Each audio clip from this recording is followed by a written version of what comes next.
తాకట్లో ఉన్న మీ బంగారాన్ని విడిపించి ఆ రోజు ఆన్లైన్ రేటుకి కొంటాం. Sharma gold company. నమస్కారం, వెల్కమ్ టు సుమన్ టీవీ. నేను గీతాంజలి. 2025వ సంవత్సరం వచ్చేసింది. మరి ద్వాదశ రాశుల్లో జన్మించిన వారి జాతక ఫలితాలు ఏ విధంగా ఉండబోతున్నాయి? మెరుగైన ఫలితాల కొరకు ఎటువంటి పరిహారాలు వారు చేసుకోవాలి? మంచిగా ఉన్న రాశులు ఏవి, అంటే మంచి ఫలితాలను ఇచ్చేటువంటి రాశులు ఏ ఉన్నాయి, అలాగే చెడు ఫలితాలు ఏ రాశులు వారు అందుకోబోతున్నారు, ఈ వివరాలన్నీ ఇవాళ వీడియోలో నేను మీకు వివరిస్తాను.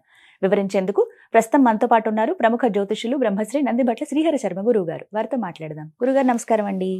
వాగర్థ వివ సంపృక్తౌ వాగర్థ ప్రతిపత్తయే జగతః పితరౌ వందే పార్వతీ పరమేశ్వరౌ.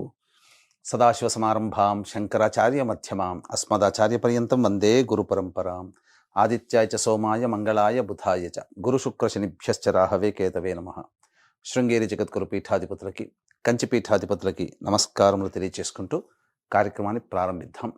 వీక్షించేటువంటి సుమన్ టీవీ ప్రేక్షకులకి గమనిక, ఇప్పుడు మనం చెప్పుకోబోయేటువంటి రాశిఫలాలు ఏవైతే ఉన్నాయో అవన్నీ కూడా ఆంగ్ల నూతన సంవత్సర గమనాన్ని దృష్టిలో పెట్టుకొని జనవరి 1వ తారీఖు నుంచి డిసెంబర్ 31వ తారీఖు వరకు మాత్రమే ఉన్నటువంటి గ్రహాల స్థితిగతులను బట్టి వివిధ రాశుల వారికి ఏ విధంగా ఉండబోతుందో తెలుసుకుందాం. మనకు సాంప్రదాయానుసారంగా వచ్చేటువంటి ఉగాది నుంచి ప్రారంభమయ్యే రాశి ఫలితాలని, అనగా వచ్చే విశ్వావసునామ సంవత్సరానికి సంబంధించి ఉగాది ప్రారంభమయ్యడానికి అంటే ముందుగా మళ్ళీ ఆ యొక్క ఉగాది సందర్భంగా మళ్ళీ వివిధ రాశుల వారికి సంబంధించి రాశుల ఫలితాలు ఇవ్వడానికి ప్రయత్నం చేస్తాను. కాబట్టి ఇటువంటి దాంట్లో ప్రపంచమంతా అంగీకరిస్తున్నటువంటిది 2025 నూతన సంవత్సరం. అదేవిధంగా మనము కూడా ఆంగ్ల నూతన సంవత్సరం అనేటువంటి భావనతో ఈ యొక్క కార్యక్రమం చేస్తున్నాం. అదే ఉగాది నాడైతే మార్చి 29వ తారీఖు నుంచి మళ్ళీ 2026-28 వరకు ఉండేటువంటి గమనం వరకు ఉండేది చెప్పేటువంటిది. అవి మనం మరియు వీడియోలో తెలియజేసుకుందాం. అదే అడగబోతున్నాను గురుగారు. అంటే సాధారణంగా ఒకటే ప్రశ్న అడుగుతారు, ఉగాది కదా అసలు చెప్పాలి జాతక ఫలితాలు అనేవి, ఈ లోపు ఏంటి అంటే ఒక సాంప్రదాయంగా అది కొనసాగిపోతుంది. అంటే మనకేమని చెప్పబడింది అంటే, ధర్మం ఏం చెప్పబడింది శాస్త్రంలో అంటేనమ్మా, ప్రపంచమంతా ఏది ఒక విషయం గురించి ఒక తాటి మీద ఉంటుందో అది ధర్మమే కూర్చుంటుంది, శాస్త్రమే కూర్చుంటుందమ్మా. ఇక మరి ద్వాదశ రాశులు వారి జాతక ఫలితాలు తెలుసుకుందాం. ముందుగా గ్రహస్థితులు ఏ విధంగా ఉన్నాయో తెలియచేస్తారా? జనవరి 1, 2025 నుంచి. ఇక గ్రహస్థితిలో గనక గమనించుకున్నట్లయితే ముఖ్యంగా గురువు 9th మే వరకు కూడాను ఈ వృషభ రాశిలో సంచారం చేస్తున్నాడు. 9th మే నుంచి మిథున రాశిలోకి సంచారం, 9th మే నుంచి సెప్టెంబర్ 27వ తారీఖు వరకు. ఇక సెప్టెంబర్ 28 నుంచి నవంబర్ 11వ తారీఖు వరకు కర్కాటక రాశిలో. ఇక నవంబర్ 12వ తారీఖు నుంచి డిసెంబర్ 28 వరకు కర్కాటక రాశిలోనే వక్రీకరించే స్థితి పొంది ఉండడం. ఇక శని భగవాన్ల వారిని కనుక చూసుకున్నట్లయితే 15 ఏప్రిల్ వరకు కుంభరాశిలో సంచారం చేస్తున్నారు. 16 ఏప్రిల్ నుంచి అక్టోబర్ 9వ తారీఖు వరకు మీనరాశిలో సంచారం. ఈ మధ్య కాలంలో జూలై 8వ తారీఖు నుంచి వక్రీకరించి మీనరాశిలోనే సంచారం చేస్తున్నాడు. అలాగే అక్టోబర్ 10వ తారీఖు నుంచి కుంభరాశిలో సంచారం చేస్తూ వక్రీకరించి కుంభరాశిలో, నవంబర్ 26వ తారీఖు నుంచి వక్రత్యాగము శని భగవాన్ల వారు చేస్తున్నారు. ఇక రాహుకేతులు కనుక చూసుకున్నట్లయితే 15 మే వరకు కేతువు కన్యలో మరియు రాహువు మీనరాశిలోకి, అలాగే 16 మే నుంచి సింహరాశిలో కేతువు, అలాగే కుంభరాశిలో 16 మే నుంచి రాహుగ్రహ సంచారం జరుగుతుంది. ఇక్కడ గమనించుకున్నట్లయితే ఇక్కడ వీక్షించేటువంటి ప్రేక్షకులకు అందరికీ తెలియజేయాల్సినటువంటిది అంశం ఏంటంటే, ముఖ్యంగా అందరూ ఈ ద్వాదశ రాశుల గురించి రాగానే అందరూ ఆలోచించేటువంటిది ముఖ్యంగా శని దోషం, ఏలినాడు శని, అష్టమ శని, అర్ధాష్టమ శని, కంటక శని, యోగ శని, ఈ శని దోషాలు. అయితే ఇక్కడ 15 ఏప్రిల్ వరకు శని కుంభరాశిలో సంచారం చేస్తూ 16 ఏప్రిల్ నుంచి మీనరాశిలోకి సంచారం చేస్తున్నా, ఈ యొక్క జూలై 8 నుంచి మీనరాశిలోనే సంచారం చేస్తూ వక్రీకరించినటువంటి కారణం చేత మళ్ళీ ఈ కుంభరాశి ఫలితాన్ని ఇస్తాడు. అక్టోబర్ 10న కుంభరాశిలోనే వక్రీకరించి ఉన్నటువంటి స్థితిగతుల చేత ఏమవుతుంది, మళ్ళీ మకర రాశి ఫలితాన్ని శని భగవానులు ఇస్తారు. కాబట్టి అర్థం చేసుకోవాల్సినటువంటి అంశం ఏంటంటే, ఎవరికి కూడాను ఈ సంవత్సరం శని భగవానుడు యోగదాయకంగా పూర్తిగా లేడు.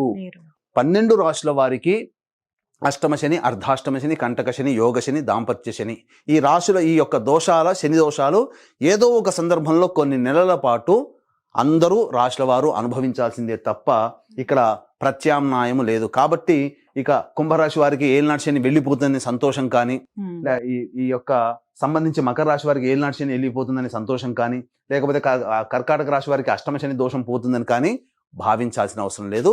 వృశ్చిక రాశి వారికి అర్ధాష్టమ శని దోషం పోతుందని కూడా భావించాల్సిన అవసరం లేదు. ఎందుకంటే శని మళ్ళీ రుజుమార్గంలో వెళ్ళి మళ్ళీ వక్ర మార్గం చేత వక్రగతిన సంచారం చేస్తున్నటువంటి కారణం చేత 12 రాశులు శని ప్రభావానికి గురవుతాయి. కాబట్టి ఈ సంవత్సరం అన్ని రాశుల వారు శని దోష పరిహారములు ఖచ్చితంగా చేసుకోవలసినదే, అందులో సందేహం లేదు. 2025 సంవత్సరంలో గ్రహస్థితులు తెలియజేశారు. ఇక ద్వాదశ రాశుల్లో భాగంగా 11వది కుంభరాశి వారి జాతక ఫలితాలు ఏ విధంగా ఉన్నాయి, ఏ రంగం వారికి బాగా కలిసి వస్తుందో వివరించండి. జనవరి 1వ తారీఖు నుంచి డిసెంబర్ 31వ తారీఖు వరకు కుంభరాశి వారికి ఏ విధంగా ఉండబోతుందో తెలుసుకుందాం. ఇంతకుముందు మనము ఈ యొక్క గ్రహ సంచారం గురించి తెలుసుకుందాం. ముఖ్యంగా ఈ కుంభరాశి వారికి చూసుకున్నట్లయితే 9 మే వరకు మీ వృషభ రాశిలో సంచారం చేస్తుంటాడు. కానీ ఏప్రిల్ 30వ తారీఖు వరకు కూడా కనుక మార్చి 30వ తారీఖు వరకు కూడా వక్రీకరించే స్థితి కారణం చేత తృతీయ రాశి ఫలితాలు, అలాగే 1 ఏప్రిల్ నుంచి 9 మే వరకు ఈ యొక్క వృషభ రాశిలో సంచారం, 9 మే నుంచి సెప్టెంబర్ 27 వరకు మిథున రాశిలో సంచారం, సెప్టెంబర్ 28 నుంచి నవంబర్ వరకు కూడాను యోగదాయకమైనటువంటి కాలము కాదు. కాబట్టి చూసుకున్నట్లయితే ఈ యొక్క కుంభరాశిలో జన్మించినటువంటి వారికి గురుబలం సంపూర్ణంగా ఉన్నటువంటి కాలం, ఎక్కువ కాలం గురుబలంలో ఉన్నారండి. కాబట్టి మంచి అనేటువంటిది ఎక్కువగా జరుగుతుందని చెప్పవచ్చు. ఇక శనివారిని చూసుకున్నట్లయితే ఈ యొక్క కుంభరాశిలో జన్మించినటువంటి వారికి ఏలిన నాడి శని ప్రభావం అనేటువంటిది చాలా మటుకు ఉంది. కాకపోతే విచిత్రం ఏంటంటే కొంతకాలం మాత్రం శని యోగిస్తున్నారు. ఎప్పటి నుంచి యోగిస్తున్నారు? అక్టోబర్ 10 నుంచి నవంబర్ 26 వరకు, అనగా దగ్గర దగ్గర 45 రోజులండి. 45-46 రోజులు శనివారు యోగిస్తారు. ఎందుకనంటే కుంభరాశిలోనే ఉండి ఈ యొక్క వక్రీకరించినటువంటి ఫలితం కారణం చేత కొంత యోగం అనేటువంటిది ఉంటుంది. ఇక పూర్తిగా చెప్పుకుంటే ఈ యొక్క కుంభరాశిలో ఉన్నటువంటి వారికి సంపూర్ణముగా ఏలిన నాడి శని ప్రభావం అనేటువంటిది ఉంటుంది. కాబట్టి కాస్త కష్టపడక తప్పదు. ఇక అసలు విషయానికి వచ్చినట్లయితే ప్రధానంగా రాశిలోనే జన్మరాశిలోనే రాహు 16 మే నుంచి సప్తమంలో కేతువు, 16 మే వరకు కూడా, అనగా జనవరి 1 నుంచి 16 మే వరకు మీనరాశిలో రాహువు, కన్యారాశిలోకి కేతు. ఈ గ్రహ ప్రభావం ఏమవుతుంది? 16 మే నుంచి మూలిగే నక్క మీద తాటిపండు పడ్డట్టుగా ఏలిన శని ప్రభావం ఉన్నటువంటి కారణం చేత రాహు కూడా వచ్చి చేరడంతో అనవసరమైనటువంటి తగాదాలు పెట్టుకునే అవకాశాలు ఎక్కువగా ఉంటాయి. తొందరగా కోపం వస్తుంది, చికాకు ఎక్కువగా పడతారు, అన్నిటికంటే ముందు వెనక ఆలోచించకుండా ముక్కుసూటితనంతో ముందుకు వెళతారు. తద్వారా వస్తున్నటువంటి ఆపదని గుర్తించలేనటువంటి తత్వం, లౌక్యంతో వ్యవహరించలేకపోతారు. తద్వారా సమస్యలు కోరి తెచ్చుకుంటారండి. కాబట్టి సంయమనం పాటించండి, శాంతంగా ఉండడానికి ప్రయత్నం చేయండి. అని చెప్పినంత సులువు కాదు, నాకు తెలుసు. ఎందుకంటే సమస్య వచ్చినప్పుడు ఆ సమస్య మీదతోనే మనం ఇబ్బంది పడుతుంటాం. ఇక ఆగ్రహం వచ్చిందంటే ముందు వెనక ఆలోచించలేకపోతాం. ఇంకా ఈ రాహువు కూడా తోడైనటువంటి అటువంటి వ్యక్తిత్వం ఉన్నటువంటి మనుషులకి ఈ రాహువు కూడా తోడై ఉన్నటువంటి కారణం చేత విపరీతంగా సంఘంలో శత్రుత్వాలు పెరిగిపోతాయి. కాబట్టి జాగ్రత్తలు పాటించండి. ఇక ముఖ్యంగా గమనించుకున్నట్లయితే ఈ యొక్క సంబంధించినటువంటి ఉద్యోగస్తులకి సాధారణంగా పెద్దల యొక్క సహాయ సహకారాలు ఉంటాయి, అందులో సందేహం లేదు. మే 9 నుంచి సెప్టెంబర్ 27వ తారీఖు వరకు అనుకూలంగా ఉన్నటువంటి కారణం చేత మీరు ప్రయత్నం చేస్తే, బాగా కష్టపడి ప్రయత్నం చేస్తే అనుకున్న చోటికి ప్రమోషన్స్తో కూడుకున్నటువంటి బదిలీలు ఉంటాయి. ఇక ప్రైవేట్ రంగంలో చేస్తున్నటువంటి ఉద్యోగస్తులకి సాధారణంగా ఉద్యోగం లభిస్తుంది. కాకపోతే సంవత్సరం అంతా కూడా ప్రయత్నం చేస్తూనే ఉండాలా? ఆల్రెడీ ఉద్యోగం చేస్తూ ఉంటుంటారు, మరి జీవితంలో అభివృద్ధి కోరుకుంటారు కదా. వేరే సంస్థలో మంచి పోస్ట్ ఉన్నటువంటి అనగా ప్రమోషన్స్తో కూడుకున్నటువంటి ఉద్యోగం కోసం ఎప్పుడు ప్రయత్నం చేయాలి అనేటువంటిది. ప్రభుత్వ ఉద్యోగస్తులకైతే మనం ఏం ప్రయత్నం చేయాలి, సీనియారిటీని బట్టి వస్తుంది. కానీ ప్రైవేట్ రంగంలో ఉన్నటువంటి వారికే కదా ఈ యొక్క తిప్పలన్నీ. కాబట్టి మీకోసమై కొన్ని సమయాలు అనేటువంటివి మీకు తెలియజేస్తాను. ఆ సమయంలో కనుక మీరు ప్రయత్నం చేస్తే డ్యామ్ షూర్గా మీకు ఉద్యోగ బాధ్యతలో ఉంటారు. కొత్త ఉద్యోగం లభిస్తుంది, నిరుద్యోగస్తులకి ఉద్యోగం లభిస్తుంది. ఆల్రెడీ ఉద్యోగం చేస్తున్నటువంటి వాళ్ళకి వేరే సంస్థల్లో ప్రమోషన్స్తో కూడుకున్నటువంటి లేదా ఉన్న సంస్థల్లోనైనా కానీ ప్రమోషన్ పొందడం అనేటువంటిది జరుగుతుంది. ఏమా సమయం అని అనుకుంటే ఏప్రిల్ 12 నుంచి మే 13 తారీఖు ఉన్నటువంటి మధ్యకాలం సంపూర్ణంగా యోగిస్తుంది. ఇక జూలై 15 నుంచి ఆగస్టు 16 తారీఖు మధ్య ఉన్నటువంటి కాలము. ఇక నవంబర్ 15వ తారీఖు నుంచి డిసెంబర్ మొత్తము కూడా ఈ యొక్క సమయం శుభ సమయమే ఈ యొక్క కుంభరాశిలో జన్మించినటువంటి ప్రైవేట్ రంగంలో ఉన్నటువంటి ఉద్యోగస్తులకి. కాబట్టి దీన్ని బట్టి, ఈ సమయాన్ని బట్టి మీరు ప్లానింగ్ చేసుకోండి. ఈ యొక్క కుంభరాశిలో జన్మించినటువంటి రాజకీయ ప్రముఖులు ఎవరైతే ఉంటారో వాళ్ళకి సాధారణమైనటువంటి జీవనం ఉంటుంది. కాబట్టి ఎక్కువగా కష్టపడే ప్రయత్నం చేయకండి. ఎందుకంటే కష్టానికి తగ్గట్టుగా ప్రతిఫలం లభించకపోవడం, ఖర్చులు బాగా చేయడం, ప్రజాదరణ వస్తుందేమో అని చెప్పి అది ధనం వృధా అవడం అనేటువంటిది జరుగుతుంది. కాకపోతే పెద్దల దగ్గర గురుగ్రహం అనుగ్రహం సంపూర్ణంగా ఉన్నటువంటి కారణం చేత పెద్దలతో మంచి మర్యాద మాట మంతి పెంచుకొని వారి యొక్క అనుగ్రహం పొందితే ఖచ్చితంగా మీకు ఏదైనా ఒక పదవి మీకు లభిస్తుంది. ప్రత్యక్ష ఎన్నికల్లో కంటే కూడా పరోక్షంగా మీకు యోగదాయకమైనటువంటి పరిస్థితులు గోచరమవుతున్నాయి. కాబట్టి పెద్దల అనుగ్రహంతో మంచి నామినేటెడ్ పదవిలో ఉంటారని చెప్పవచ్చు. ఈ సంబంధించినటువంటి సినీ రంగంలో ఉన్నటువంటి వాళ్ళు కళారంగము, నాటక రంగము, సాహిత్యము, నాట్యము, TV serials, social media, electronic and printing media రంగంలో ఉన్నటువంటి వాళ్ళు సాధారణమైనటువంటి ప్రాజెక్టులు మీ దగ్గరికి వస్తాయి. అంతగా ఊహించినంత ధనము రాకపోయినా పర్వాలేదు, నిలదొక్కుని ఇండస్ట్రీలో నిలదొక్కునేటువంటి ప్రాజెక్టులు మీకు సొంతమవుతాయి. కాబట్టి ప్రజాదరణ కూడా బాగానే ఉంటుంది. అన్ని విధాలుగా సహాయ సహకారాలు మీరు పొందుతారు. ఇక ఈ రాశిలో జన్మించినటువంటి వారికి ప్రధానంగా FMCG రంగము, హోటల్ రంగము, general stores, boarding and lodging, restaurants, educational business, అలాగే జ్యువెలరీ బిజినెస్, FMCG రంగంలో ఉన్నటువంటి వాళ్ళు, సూపర్ మార్కెట్ నడిపేటువంటి వాళ్ళు, పండ్ల వ్యాపారస్తులు, కర్రీ పాయింట్ నడిపేటువంటి వాళ్ళు, ఈ సంబంధించినటువంటి తీర్థయాత్రలు చేసేవాళ్ళు, పూజా స్టోర్స్ నడిపేటువంటి వాళ్ళు, వీళ్ళకందరికీ కూడా అద్భుతంగా ఉంటుందండి. చక్కగా మే 9 నుంచి సెప్టెంబర్ 27 మధ్య కాలంలో వ్యాపార విస్తరణ చేస్తారు. ధనాదాయం చక్కగా ఉంటుంది. ఇతరుల సహాయ సహకారాలు మెండుగా ఉండడం వల్ల మంచి లాభాలు పొందుతారు. కాబట్టి మే 9 లోపల సాధారణమైనటువంటి జీవితం. కానీ సెప్టెంబర్ 28 నుంచి నవంబర్ 11వ తారీఖు మధ్యకాలం మాత్రం డబ్బులు, మీరు ఈ రాశిలో జన్మించిన ఏ రంగంలో వాళ్ళైనా కానీ డబ్బులు అప్పుగా ఇవ్వకండి. సెప్టెంబర్ 28 నుంచి నవంబర్ 11వ తారీఖు వరకు చికాకులు పెరుగుతాయి, సమస్యలు పెరుగుతాయి, పెద్దలతో విభేదాలు కలుగుతాయి, ఇంటి నుంచి బయటపడాల్సినటువంటి పరిస్థితులు వస్తాయి. కాబట్టి తల్లిదండ్రులతో, పెద్దవాళ్లతో సెప్టెంబర్ 28 నుంచి నవంబర్ 11వ తారీఖు మాత్రం మీరు ఎక్కువగా మాట పెంచుకునే ప్రయత్నం చేయకండి. ఇది. ఇక ఈ రాశిలో జన్మించినటువంటి రియల్ ఎస్టేట్ రంగంలో ఉన్నటువంటి వారు సాధారణమైనటువంటి జీవనాన్ని పొందుతారు. ఉన్న ప్రాజెక్టులు నడుపుకోవడమే చాలా మంచిది. కొత్త ప్రాజెక్టుల కోసం ఆచితూచి స్పందించి ఎక్కువగా మీరు ఇన్వెస్ట్మెంట్ చేయకుండా ఇతరులను కలుపుకునే ప్రయత్నం చేయండి, చాలా మంచి జరుగుతుంది. అలాగే లాయర్ రంగంలో ఉన్నటువంటి వాళ్ళు, అలాగే ఈ సంబంధించినటువంటి ఎలక్ట్రికల్ అండ్ ఎలక్ట్రానిక్స్ రంగంలో ఉన్నటువంటి వాళ్ళు, వీళ్ళందరికీ కూడాను సాధారణమైనటువంటి జీవన విధానం అనేటువంటిది ఉంటుంది. ముఖ్యంగా ఈ కుంభరాశిలో జన్మించినటువంటి స్త్రీ పురుషులకి వివాహాది శుభకార్యాలు తలపెడితే మే 9 నుంచి సెప్టెంబర్ 27 మధ్యకాలంలో వివాహము జరిగి తీరుతుంది. అందులో ఏమాత్రము సందేహము లేదు. ఇక సంతానం కోసం ఎదురు చూసేటువంటి స్త్రీ పురుషులకి సంతాన భాగ్యత లభిస్తుంది, ఫ్రీ డెలివరీ అవుతుంది.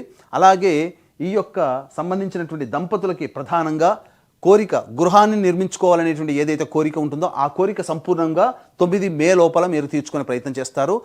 లోన్లు శాంక్షన్ అవుతాయి, తద్వారా గృహ నిర్మాణం జరిగేటువంటి అవకాశాలు గోచరమవుతున్నాయి. ఈ యొక్క సంబంధించినటువంటి రాశిలో జన్మించినటువంటి విద్యార్థులు బాగా పోరాట పటిమని ప్రదర్శిస్తే తప్ప అనుకున్నటువంటి విద్యా సంస్థల్లో ప్రవేశం లభించదు. ఉత్తీర్ణత శాతం కోసం ఎక్కువగా కష్టపడాలి. గురుగ్రహం, శనిగ్రహం అనుగ్రహం లేకపోవడం వలన జ్ఞాపక శక్తి తక్కువగా ఉంటుంది. కాబట్టి ఎక్కువగా కష్టపడే ప్రయత్నం చేయండి.